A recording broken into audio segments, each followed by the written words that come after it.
सिले हैं तुमको ना छूने दूंगी। बॉयफ्रेंड तुम्हें बना के झूठे टेंशन में ना लूंगी। लव में सबको खोना पड़ेगा।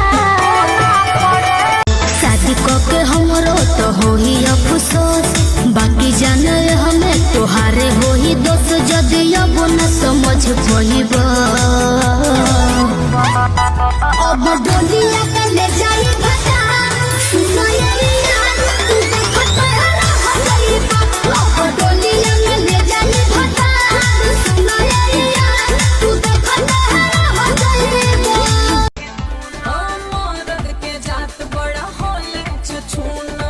आपन में हार होके कितना भी सुनर बाके दूसरा के कोठी में हर झुमका पर झारखंड बाबा गलाइल। पूर्वांचल के दिल नथिया पर आइल। तोहरा पर पड़ल बा नजर। सॉरी सॉरी पता न कुछ चल रहा है।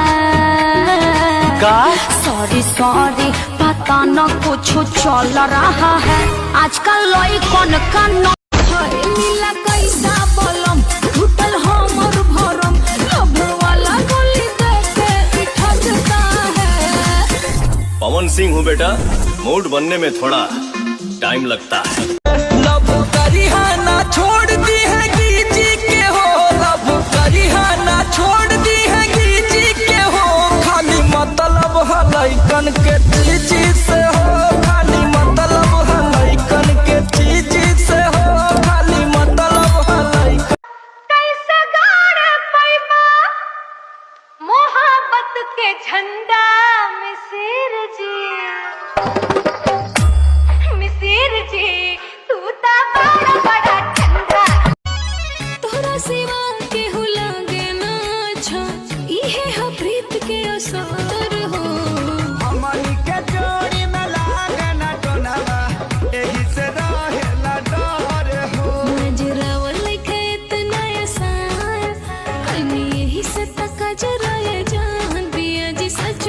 मेला कमाल हटोवे त पहिले टाइट हाथी नरम नरम है। लेला हो जलेबी। अरे तनी टोल बताओ।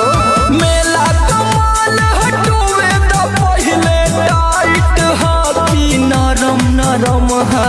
लेला ये बाबू देखा न भहुआ छानन जलेबी या गरम गरम। ओठ के लाली होई कान के बाली सैया के किना लगा। हमरे निशानी दिहल का जान तोर लइका पहिल का है। जागो हमरे जहिया से गइल बारा गोदी में खेला के लइका तोहर के पापा कहता। हमरा सैया जी के चाचा